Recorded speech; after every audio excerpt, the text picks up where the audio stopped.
Hey guys, welcome back to another tutorial video. So in today's video I'll show you how to fix a disabled Duo mobile account. So if you're seeing a message that your Duo account has been disabled, then just follow along. In most cases, this setting is controlled by your employer, school or organization and not by the Duo mobile app itself.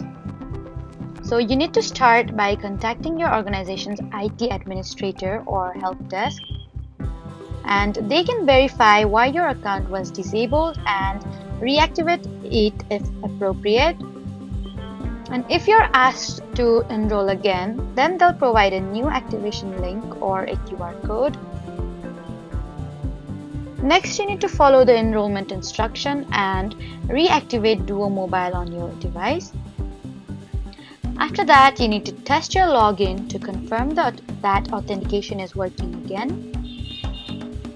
So that was how to fix a disabled Duo mobile account. Please don't forget to like, comment and subscribe for more helpful tutorials. Thank you for watching.